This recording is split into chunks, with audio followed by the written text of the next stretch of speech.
Hello, everyone. Welcome to The Reason We Learn. Today is a Wednesday, and usually we have this show, Success Without Schools, on Tuesdays, but Hannah's been kind enough to be flexible and move it to Wednesday with me because I had to take my own daughter to a class on Tuesdays and Thursdays. So here we are. 3:30 was just a today thing. It'll usually be at 3.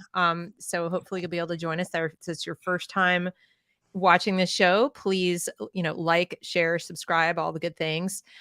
We do the show weekly, and today we're going to be talking about something we haven't really touched on, which is that we don't think we can fix the schools from the inside out, and we think innovation is the key to fixing it. But before we get started, Hannah and I are going to take turns. She's going to go first, explaining what we mean by broken, because obviously if we say we can't fix it, we're implying something's broken.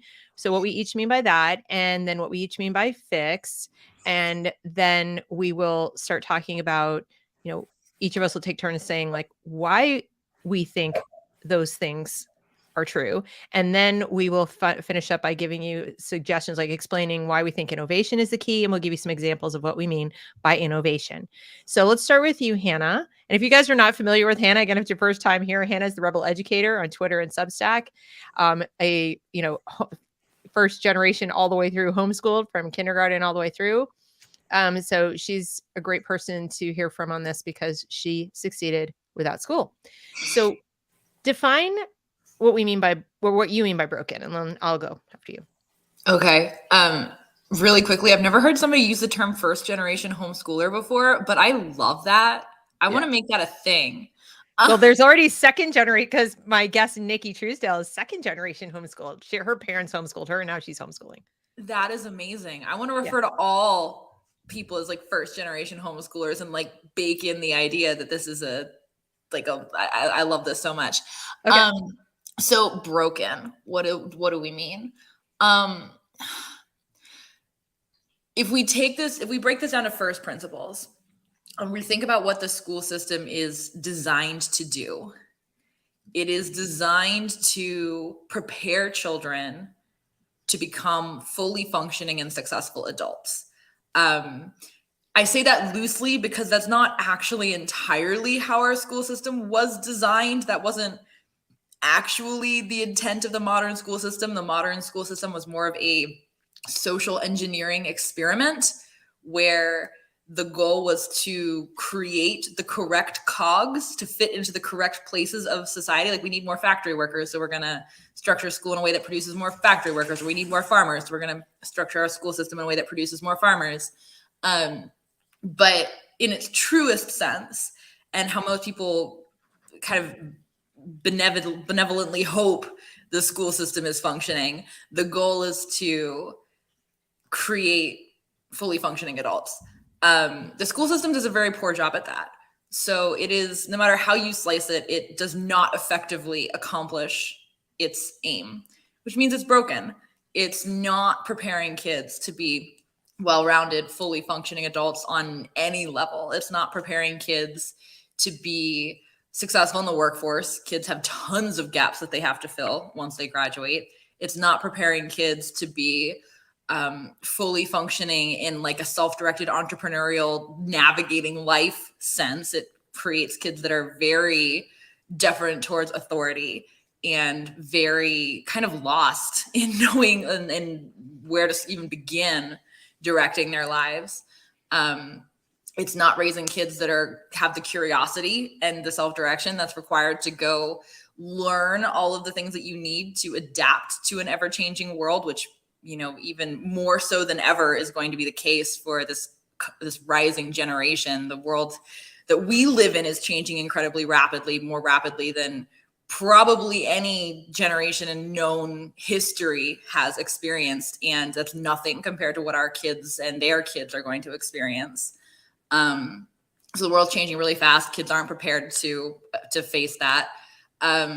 And kids are graduating with abysmal test scores and an absolute loathing of learning, which is a tragedy. So no matter what outcome you look at school and attach as the primary focus, unless it is creating extremely passive and bored and burnout kids, in which case it's doing a phenomenal job, it's not meeting its goals at all. And so when I say that the system is broken, that is the meta problem that I am referring to.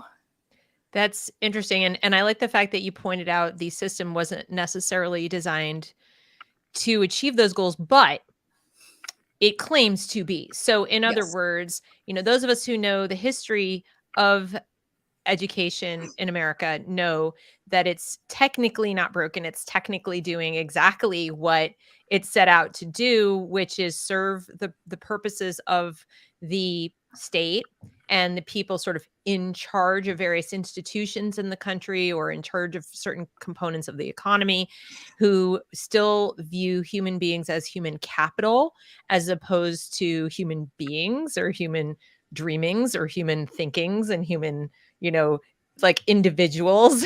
Yeah. And so in that sense, it's working exactly as intended, but it doesn't own that. So in other words, I would also add to that, it's a broken trust. So if you're going to say to parents and youth and children who are in the system, who are going to grow up maybe someday and reproduce and be parents, that your goals are the same as theirs, that you want to help each individual student achieve their goals and dreams. And we just value and cherish all the language. And then your words do not, your actions do not match your words, your focus, your priorities, the specific metrics you use to evaluate the children, like every single thing you do does not match that message. It's also a broken trust. It's a broken trust with the individuals and individual children, with the parents and communities and so forth. It's also a broken trust, I personally think, with humanity, because children are helpless. I mean, they just go where we take them and where we tell them to go. They're little, they're brand new, they don't have real literal autonomy. And so given that they are the future of humanity as we know it, if you promise we're going to make you capable and competent and you don't deliver, that's also broken trust. So I think there's those two components of broken. It's broken sort of technically speaking, in terms of it's not delivering on its promise, and then it's making a promise that it has no intention of keeping. So that's kind of a broken thing. Now, thinking about fixed, when things are as broken as we just described, it seems like we gotta get busy just defining what we mean by fix. Like, when we say we can't fix it from within, what kind of fix are we talking about? Yeah, I mean, again, going back to first principles of what the actual goal of this whole education thing is, not from the perspective of the administrators, because we've just established that they have a very flawed perception of what a successful system is compared to the definitions of the rest of us, like parents and students.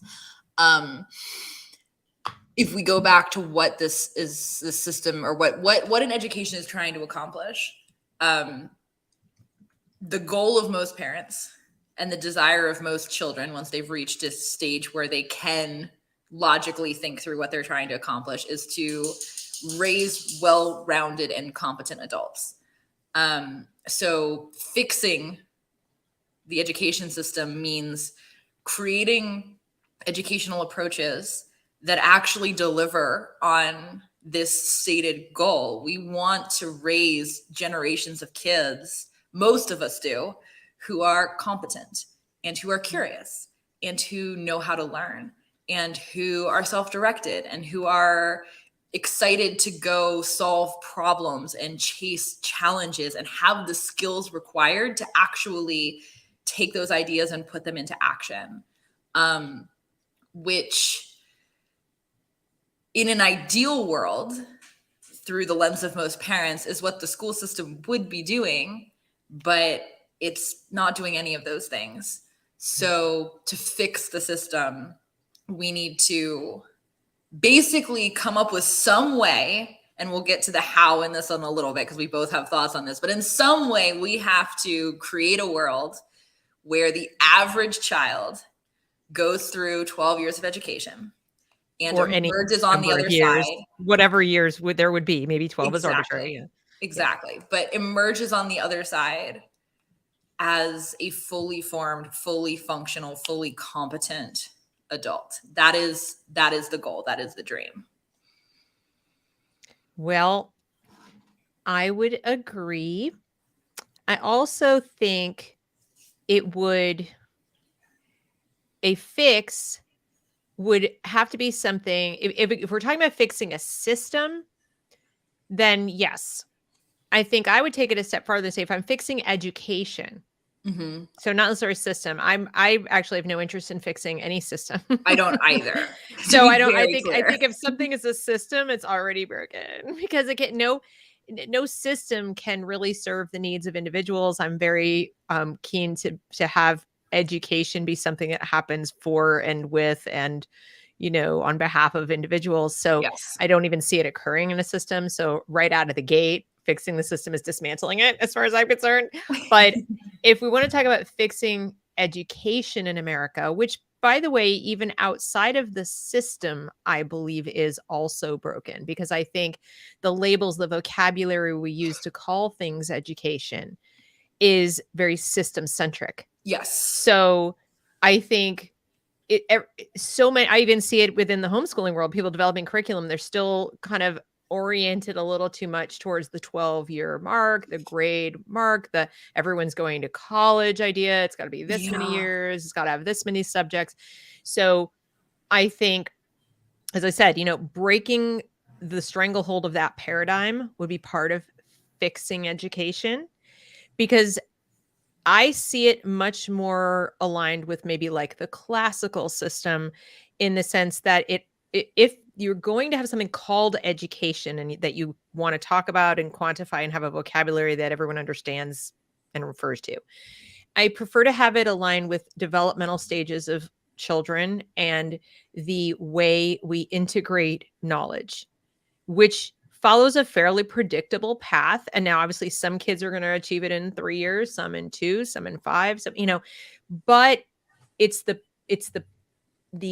bundle or the pathway that is consistent, not how long you take to go through it. So the grammar phase, for example, where you're beginning to learn sort of facts and knowledge and just simple ideas, more concrete ideas.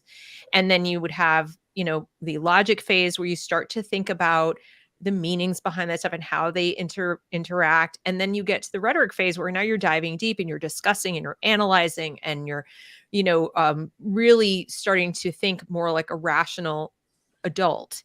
And the reason I like that is, as we've said, it follows brain science and child development. So fixing education would be to respect the child, have the child/student of any age really be the ultimate arbiter of what education is for them, and then what they need and what it looks like, but also having it match or align with how they actually function as a learner.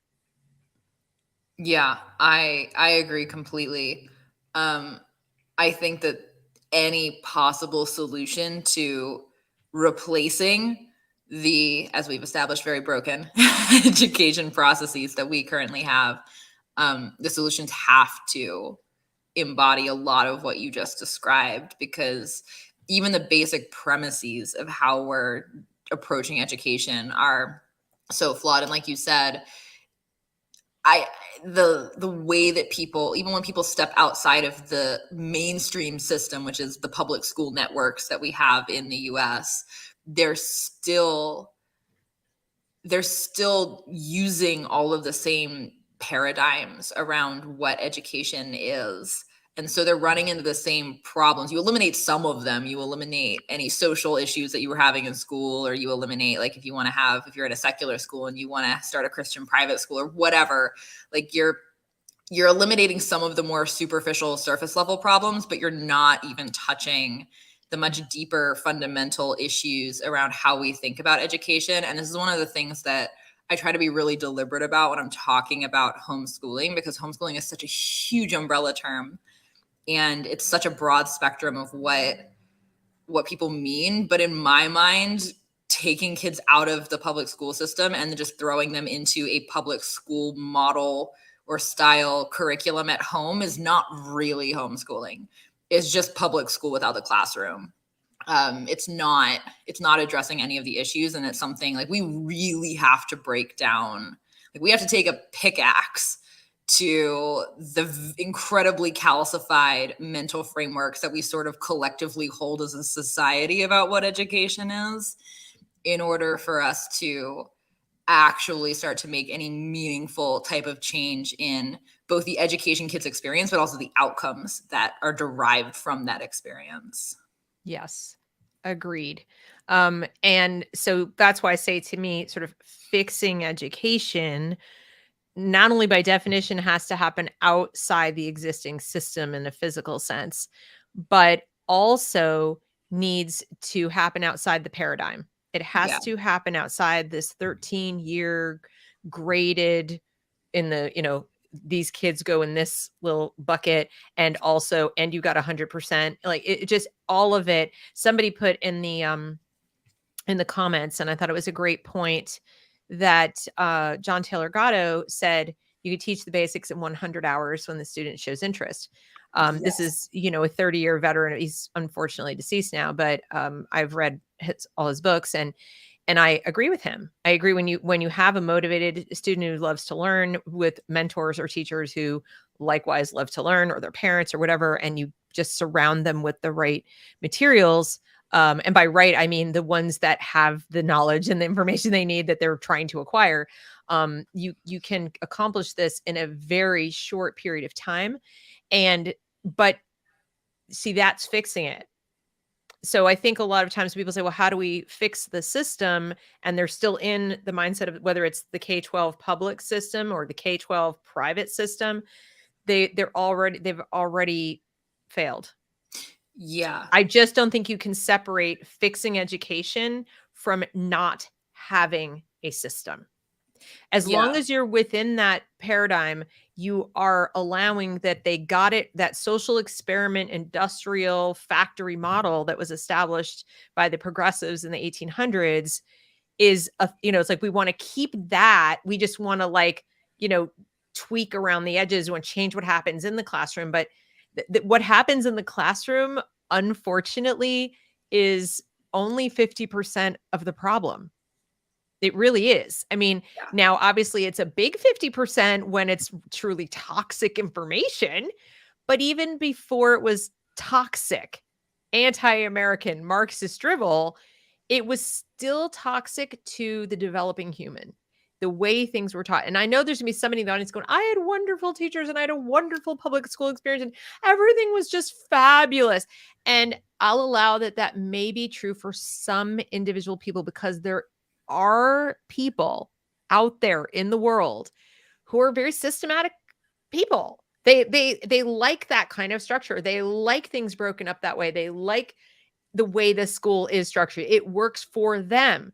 And then the sad thing is they don't recognize that they're not the norm. No. There's nothing wrong with them. I'm not saying you're bad. Just because I said the system No. really doesn't work for most people doesn't make you a bad person because it worked for you. But you need to recognize that you're the outlier, not the norm. Yeah. Well, the system was designed for a very specific subgroup of people. Like, the way the Yes. system, for those who aren't familiar with us, the way that the system was structured, it was designed with a couple intentions. One was to sort of protect and elevate the intellectual elite. Like, we are very smart and we are sort of the best of society. There's definitely that set of assumptions. It's not true across the board, but it's definitely, there's some snobbery baked into, to be polite about it. There's some real snobbery built into some circles of higher education and the Ivy Leagues and the GT kind of portions of school, where people base a lot of their self-worth around being super smart. But in a way that's like, there's some elitism about it that's sort of baked into the way our school system is structured, which is really, It was a sorting process. Let's it not was, kid it was, yeah. ourselves. It was a sorting process. It's really hurtful for kids to be, and we've talked about this a little bit before, that just because somebody is like the smartest mathematician or the smartest linguist or whatever, doesn't necessarily mean that they have a more valuable skill set than somebody who is like an incredible people person, but not super book smart. But our school system doesn't acknowledge for that at all. It's this very hierarchical these are the most valuable skills. And right now it's STEM is the thing that's being promoted as And being the most EQ, don't valuable. forget, we're Right. all supposed to be mathematical geniuses with fabulous personalities. Well, it's this I'm very sorry. it's this It's very just too funny. hurtful Yeah. paradigm for kids because they very early on in their childhood sort themselves into smart and not. Yep. And that's it's leaving so many potential types of value on the table. There's a snobbery around white collar versus blue collar, and it's built into the education system that was designed to have the super smart people getting funneled into these very academic tracks where they were going to go to Ivy League schools and they were going to become the ruling elite and they were going to be in governmental positions and running companies and kind of being the stewards of society. And all the people who weren't as smart were going to get funneled into working at factories and working blue collar jobs. And when in truth, like part of the reason why in its early days America had so much going for it was that it had a very well-rounded populace. And I'm speaking in very broad terms here, but the literacy rates were ridiculously high. And the types of books that this literate population was reading was ridiculous. If you look at the number of copies sold of some of the leading works of the day, like Common Sense, it's the kind of percentage of the population that was probably reading these books based on book sales is ridiculous. Like, it's nothing like what we have today. But we weren't a whole country of intellectuals. We were a country of farmers and tradespeople, but they also were like well-rounded, well-read in farmers and tradespeople. Like Thomas Jefferson's ideal of the American dream of being a farmer, but also like being a farmer who comes home and reads Roman and Greek works in the evenings. Like, that was a very real, it was a reality for our culture for a long time. And then really it's the school system that crushed that out of us and took that away by having this idea like, well, you're not book smart, so just go, work at the factory and stay in your lane, kind of. There's a lot of like stay in your place kind of implications in this on a very meta level that I think are really, really, they're crushing kids' potential, but it's terrible for their self-esteem. It's terrible for their understanding of what they're capable of, which usually is way, way more expansive than kids realize. And they seem to be trying to fix it by saying now the thing is career and college readiness. So college is the default goal for all the students, or they say career, but even career is above and beyond what a lot of people want. Some people just like want to be employed, want to be gainfully employed. And that's fine. And that is fine. That's they don't particularly want a career because they understand that career means a certain level of commitment and upward mobility, like upward growth in your trajectory. And if maybe you just want to go to work, do a good job and go home and read those books, or do a sport or do some craft or do some other passion that you realize, I don't want to do that for money, but I just want to work a job where at 5 o'clock I check out and I'm done. I mean, kids need to know that's okay too. And not feel bad about it, not have it denigrated, not be called like a dead end job, whatever the case. Maybe they just want to be a mom or a dad and just have a job that pays the bills. They need to understand that being personally responsible and taking care of yourself and taking care of your family can be a perfectly worthy goal. College and career are just two of many, many goals. Okay. You're not irresponsible if you don't go to college. You're not an automatically failure, right? We've talked about that on the show before. And so, but what they seem to have done is, from the inside, reformers who said, well, let's fix it from the inside out, realized, as Hannah and I pointed out, that it was really still pretty discriminatory. I'm not going to go into like whether it's racially discriminatory, but it's discriminatory against certain kinds of kids, certain kinds of learners. Okay. There was a little bit of a hegemonic curriculum. Right. And so it seems like they're saying we still want that hegemonic curriculum. We still want STEM and career college readiness. We don't want to give that up. We're not bringing back SHOP anytime soon. But what we're going to do now is, rather than just let the kids who it doesn't work for kind of filter out and be sorted out into, by default feeling stupid and not very good. We're just going to reduce the rigor and difficulty level of this stuff. We're going to make it really EQ oriented. We're going to have little conversations about math. We're not going to actually teach procedure and stuff, so that we have a greater percentage of these kids getting good grades and going to college and thinking they are good at this stuff. Yay, we fixed it. And obviously, to me, that's just making it more broken. Like, I actually think that is breaking it more, because you're not only breaking the trust with the student and their family and society by saying, yes, we're going to teach you math, we're going to teach you science, we're going to teach you history and civics and all these things, but not really. We're just going to let you think that we are. And in fact, we're going to teach you a bunch of gobbledygook, navel gazing, like coffee table psychology stuff and like the occasional math problem. And you're all going to leave here thinking you're geniuses.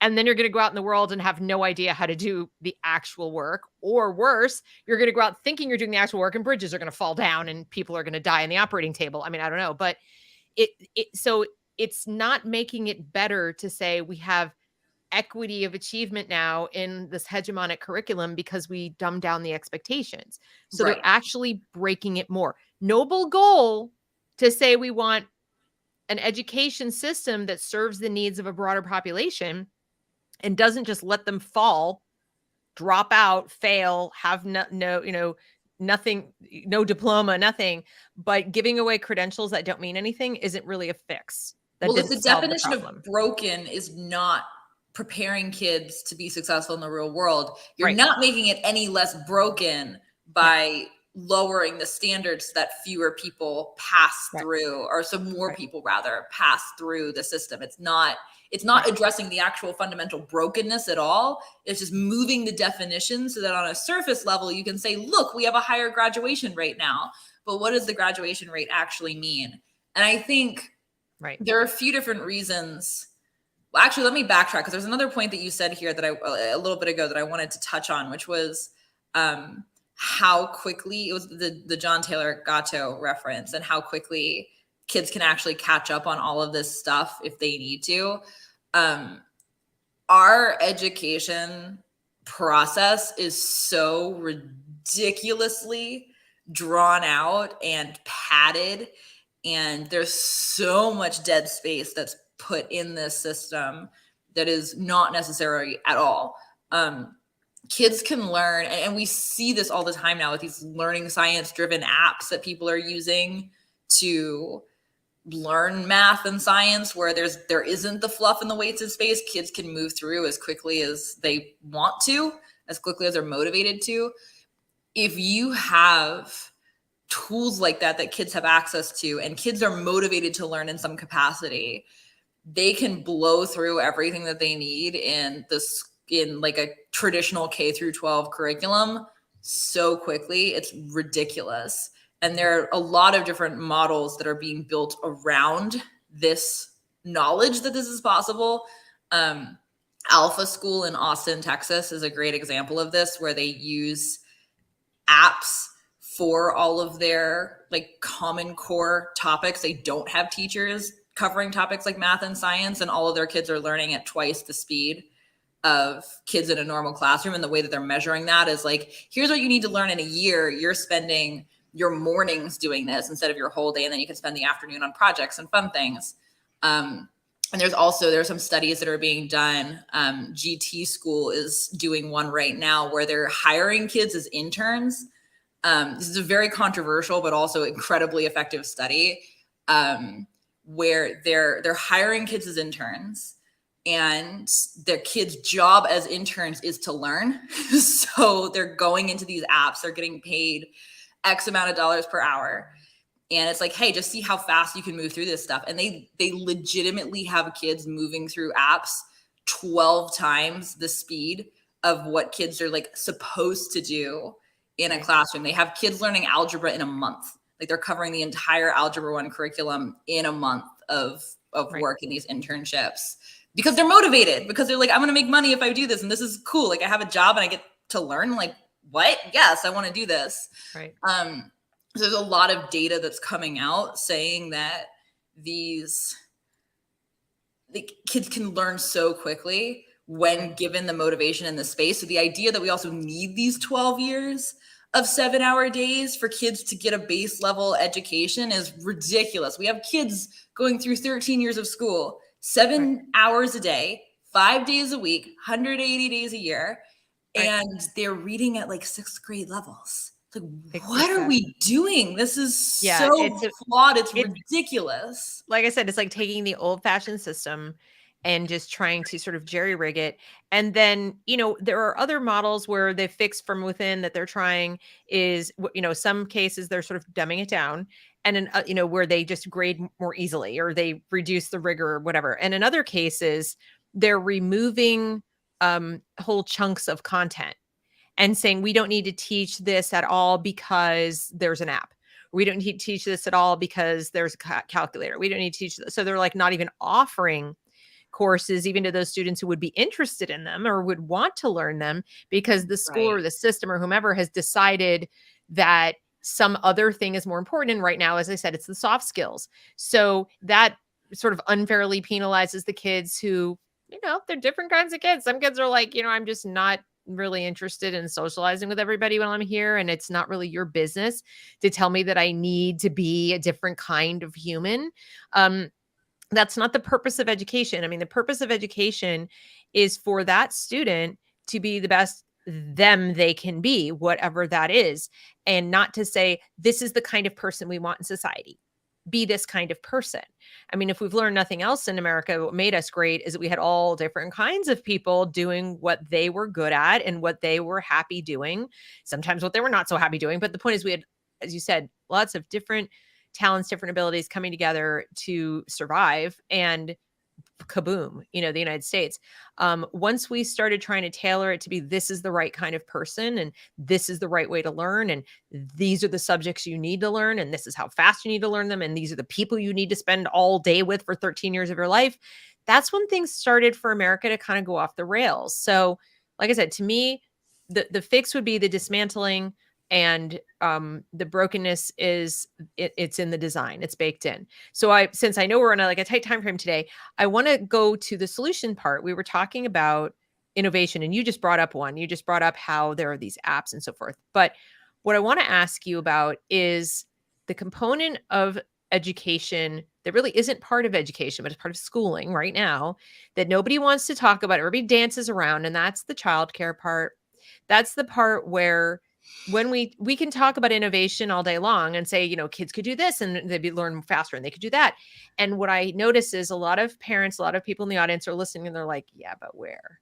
Yeah, but who's watching them? Yeah, but how can I go to work while that's happening? So there is still a lot of reluctance. And on the one hand, I understand it because our entire society for the last 150 years or so maybe a little less, has been structured around this model of schooling. And first it was factories, right? And farms and so forth. And now it's just the workaday world of going to your job. And we don't have stay-at-home parents like we had even 30, 40 years ago.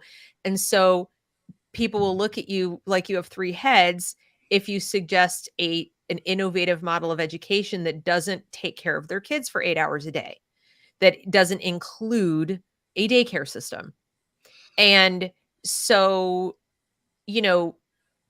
I think when we talk about innovation fixing things, I think we have to address that elephant in the room, and we have to talk about not just things like apps that do a better job than like a teacher standing at a board and whatever, but also, or mom go home and homeschool and let the kids discover it, but something in between where we take care of both problems, but who's the we then, right? I still don't want the government doing it. I still don't even necessarily want giant corporations taking it over, right? Unless it's truly charity. You know what I mean? Not this like, hey, government, pay us. No, I don't want that. But I mean, that's me. Maybe you disagree. But I'm just saying, don't you think there's that component of innovation that we have to address or else we're going to get pushback? Yeah, absolutely. And I think that there are multiple answers to this question. There's a lot of different ways. In the same way that there's no one system to ever educate every kid, there's no one answer to this question for every family. And that's how it should be. But I think there's a few different sides to this because I actually think the conversation around this is going to change quite a bit. I think One, the huge surge in work from home in popularity and accessibility is going to make a huge difference in this conversation, because once, like, when you have little kids, you can't be working all day and taking care of your kids. It doesn't work. But when your kids get a bit older, they hit like even late elementary school, but definitely middle school and high school, they can be pretty self-directed. They might not be ready to be home alone all day, but they absolutely can be doing their own thing throughout the day with relatively minimal supervision. And so if you have online education options and you have these hybrid solutions that you can design for your kid, if you're able to be at home and you're there if they need anything, you can be working from home and have your kid in some type of innovative program. And I think there's the momentum towards working from home is very strong right now. There are a lot of people who did it through COVID and they can't wait to get back to the office, but there are also a lot of people who are like, why have we not been doing this the whole time? This is great. I think the demand for it is actually pretty high. I think it's going to be a really competitive thing for companies to offer work from home. And also for companies, the overhead shift is enormous when they're not renting office space for all of these people.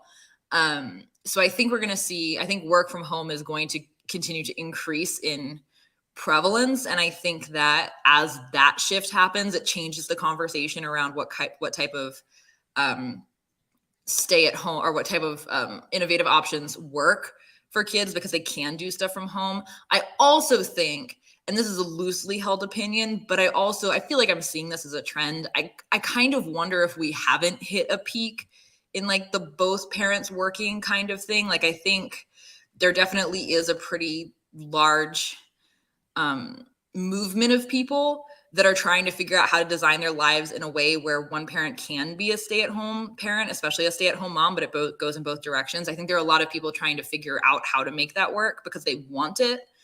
And I think there are a lot of ways to make that work too that people don't necessarily consider. Like, both my parents worked before they decided to homeschool me, and they made a really deliberate set of decisions around how to structure their lives logistically and financially so that they'd be able to homeschool my sister and I. And it was a very deliberate thing where it's like, we know we're going in eyes wide open. We know that there is financial sacrifices that we're making to do this, but giving our kids a great education is more important than driving 2 new fancy cars. Right. And so I think that's something too that a lot of people don't necessarily stop and look at, but is a really important part of this conversation. Like, what do you actually value here? Like, let's take a second and think about this. But for people who are in positions, like both parents are happy in careers and they don't have the work from home option, there are so many different ways to solve this childcare issue that are not public school Or private school. Yeah, like Or anything, school at all. anything as a traditional school. Like, you can Yeah. take an alternative route like micro schooling or something else that gives a lot more room for customization. But there's micro schools. I'm sorry, self-directed learning centers and learning pods and different models that are emerging that people are starting to experiment with, where kids can go like basically to a We Work for Kids all day, where they can go and do this, whatever school things they're working on their own time. There's varying levels of direction depending on the program or the center, but they can go hang out there and have friends and have fun and be taken care of while their parents are working, but not be subjected to some kind of traditional school model. And again, there's so many different schools that are also experimenting with different models, like Acton Academies and Montessori schools and stuff, that there are infinite options to take care of. Because the kids are different too. Exactly. Like, there are going to be, again, they're the kids who love structure and love the whole, like, I put on a uniform and I go to school and I have my bag. And I mean, there are kids who absolutely eat that up. They love it. They all summer, they're like, when is school starting? I mean, they're in the minority, but they exist. Okay. Absolutely. And so, I mean, one of them came to my door yesterday. It was the cutest little kid. He came to sell candy bars. They're trying to raise money to build a playground for the local, it's a private classical school, very small, but it's in the next town over. And there he is standing there. I mean, I don't think he was even 8, maybe 7. But, he's like ringing the bell and I'm watching television. I get so many ringers. I just ignore it. Right. But we have a little camera. So we look and I see this little tiny person. It's like, all right, I'm going to go. So we go and he's just like, hello, I'm selling candy. I mean, it was the cutest thing I ever saw. And his parents were like kind of, halfway down the block waiting. And you could just tell that he was just so proud of his school. He's got a school shirt on and everything. He was just really, really excited about the whole thing. And then I looked their school up on the website and it looked like really tiny, happy little kids. And I bet the kids who are there, because the parents are choosing it, they probably do like it. I mean, they seem like they really like it. So there are those kids. But the childcare situation and the education situation are two completely separate problems. And so I love some of these ideas you're talking about, like a We Work for Kids or a place kids go and they engage in different activities that they're interested in, might have to do with their studies, might not. But as we mentioned at the outset, if a kid can learn everything they need to know, right, that you would otherwise cover in schooling, right, and if just the sort of fact stuff in 100 hours, then you certainly don't need 13 years of 7-hour days. In other words, that childcare piece, you could maybe do nothing during that entire period of time, except maybe 2 days a week. You could do all the sort of education part on Saturday and Sunday, or if you don't want to do it Saturday, do it in the evenings. I mean, the possibilities are actually endless, right? If you and a group of friends want to start, like I said, a little classical school or my classical micro school, you could do that because your kids love that or they would thrive in that, or that's what you personally want for them. And maybe it has a Christian worldview, maybe it has, some other kind of worldview. And then but there's a whole world for other parents listening. I want them to understand that education and childcare are separate things. And the fact that they've been combined for so long doesn't mean that is a given. Does not mean you have to envision a solution or innovate a solution that solves both of those problems simultaneously. You prioritize your life and how much you want to be around and do or you can be around. And then you solve the childcare problem because the chances are that's going to come first, right? I mean, if you have to go to work, if it's like, I just can't, I'm a single parent, there's a court order, whatever it is, like I'm a foster parent, there's things I have to do, right? And I cannot be at home with the child. Then your first order of business is making sure the kid is safe and cared for in a way that you truly trust those people. And you think the environment is stimulating and supportive and non-toxic, right? Solve the learning things second. If you can make them work together, awesome, but don't think they have to, right? Yeah, I think there's a great unbundling that needs to occur in all of these different services that we think we need for our kids that have just all gotten lumped under the umbrella of the public school system. There's so much that the school system is in the business of. And honestly, educating kids is fairly low on the list. It is not very the low primary goal. It is not even probably top 5 objectives of the school system or services that are being offered. Sure. And so when you are looking for, when you're thinking about all of the things that your child needs, we just sort of default to the assumption that it all has to be coming from one place because it's baked into our culture on a generational level. To go back to the first generation homeschooler thing from the beginning, like we are how many generations now deep in public school and being like a public school family for most families. It's just, or just a school ingrained. Family, period. Yeah. Just schooling in general. It's like people, even my dad who went to private school for his entire life, is still like, school. Yeah, everybody goes to school. Yeah, like it's there's all no the notion thing. that you're not going to school. Yeah, it's same thing in a different color. It's all that's all it is. Yeah. So there's so much here that needs to be separated out. And when you separate it out, you can start thinking much more creatively about, well, what actually is the best solution to this problem? My kid needs to eat every day at lunchtime and I'm working. Like, what is the best solution to this problem? It doesn't have to be the school cafeteria. Right. There are other options. My kid needs somewhere to be between the hours of 9 to 5 because that's where I'm working. And like school doesn't even always solve that problem effectively because the school hours and people's work hours aren't overlapping. No. But my kid needs to be taken care of. How do I solve this problem? My kid needs to make friends. How do I solve this problem? my kid needs to learn how to do math. How do I solve that problem? Maybe it's totally different from solving the problem of wanting my kid to be exposed to good books so that they can start to develop an understanding of both our cultural references, but also, and our cultural genealogy, but also of human nature and how to interact with people effectively, like all of the EQ stuff that comes from reading great books. Yeah, it doesn't interestingly come from like surveys and role modeling exercises and memorizing a bunch of acronyms.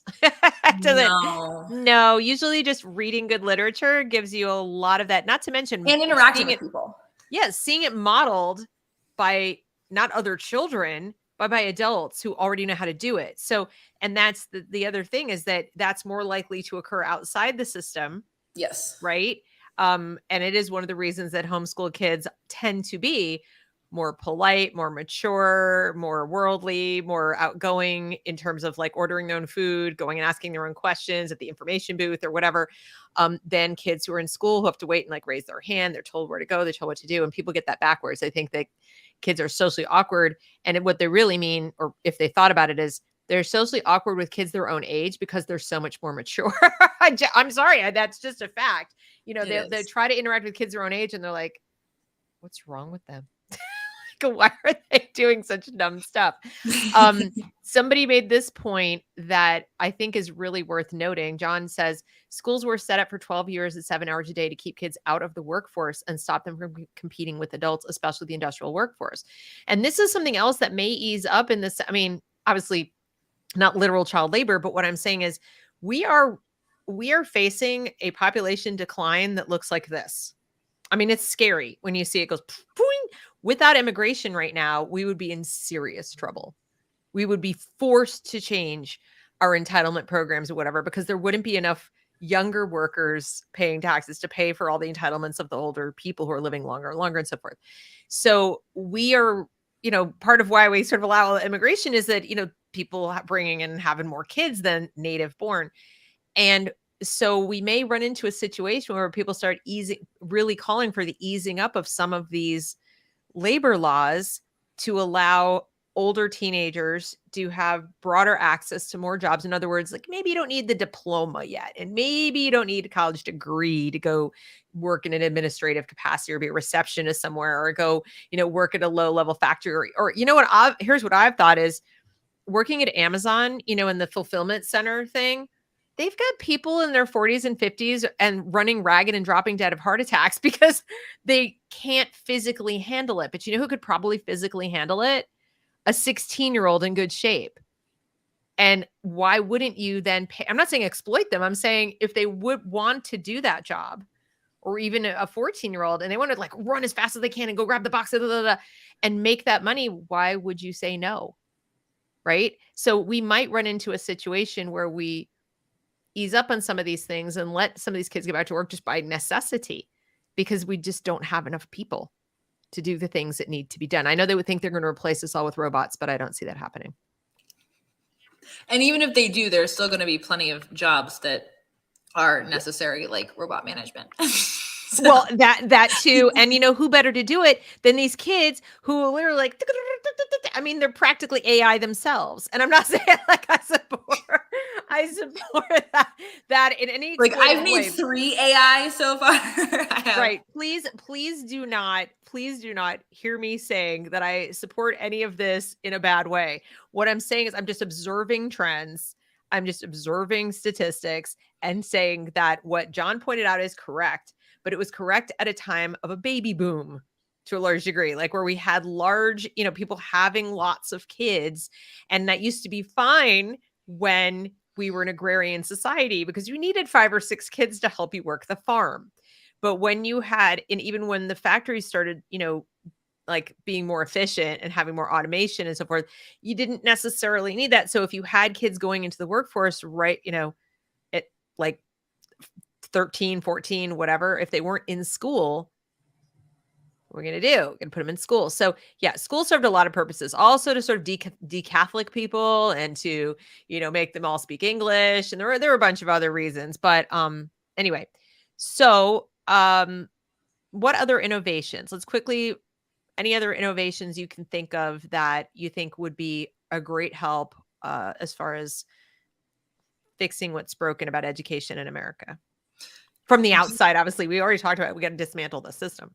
Yeah, I mean, I think on a meta level, just having more options, we are eventually going to, like, I think the ideal trajectory, and I honestly think it's the trajectory that we're on, especially with like ESA programs and stuff that are just making this so much more part of the conversation now, where people are like, wait a second, like I can send my kids somewhere alternative and not have to pay for it. The conversation is mainstream now. They're like, it's very different than it was Yeah, even but a it's couple still years being ago. funneled through the government. It's If yeah, but I yes, can't support that. So yes, that's me. but it's changing the way that we're thinking about public schools, and That's that is a huge win.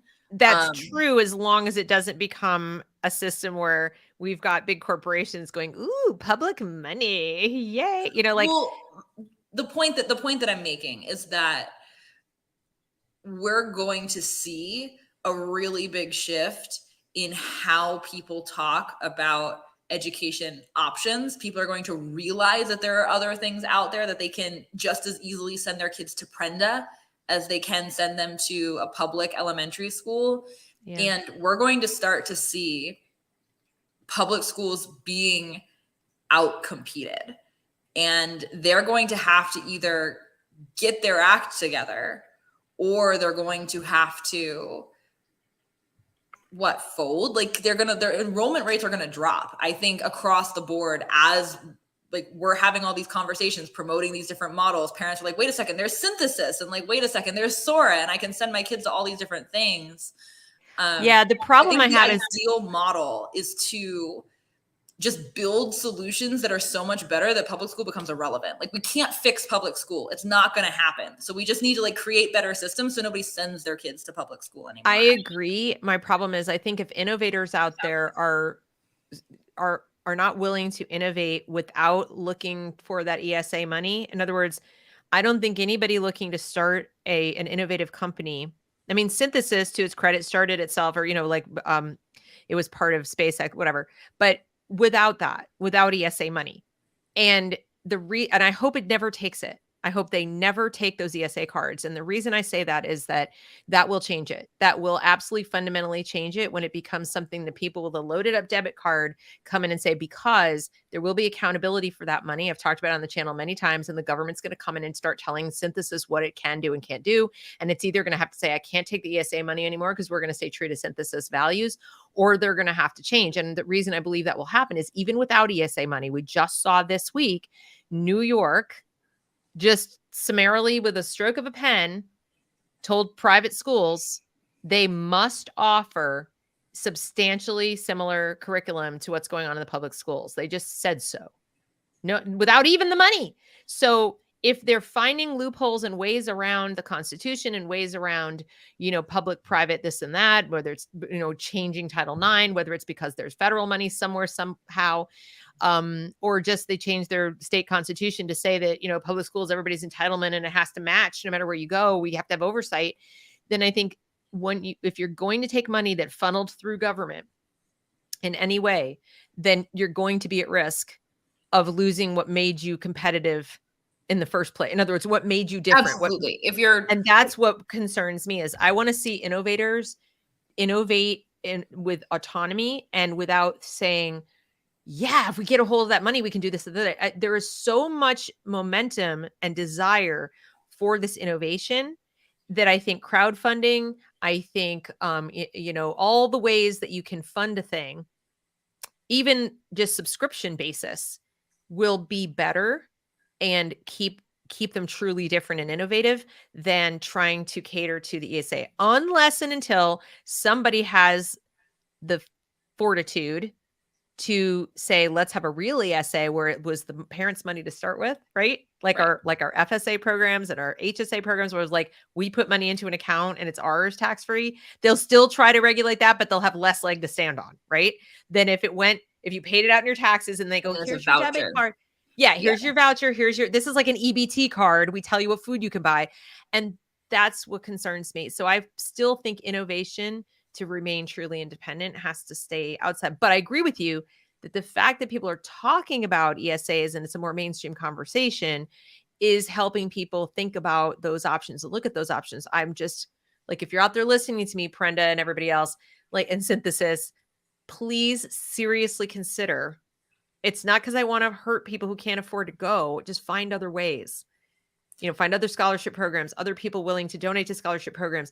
Don't take government money because bad things will happen to you, I think. Well, on the flip side, though, to your concerns about this changing the landscape, look at all of the things that are already happening without government money and how much they've exploded. Like Synthesis is not funded by ESAs. I know. That's why I have faith it can happen. Academy is like enormous. Yes. And Higher Ground has this huge network of Montessori schools, and the same principles of outperforming and outcompeting the public schools still apply. Like that is the trajectory that we're on. Like exactly. There are options that are so much better than the public school system and the results are just starting to come in. Yes. And the data is just starting to be compiled. And I think regardless of what happens with ESAs, and that's a separate conversation for another time, but regardless of that, the fact that we have all of these all of these new programs and all of this data coming out that is wildly outperforming public schools, we are going to see a shift very soon. I think that's the message, is that without leaving the public school system, there was so much momentum and desire for this. There's such a huge market for this that I don't think they need to rely on that money. I think that there are people who will try to meet halfway. And remember, it's like, what I'm saying is not about what it's going to do to the student as far as their choices. It's what it's going to do to the offerer.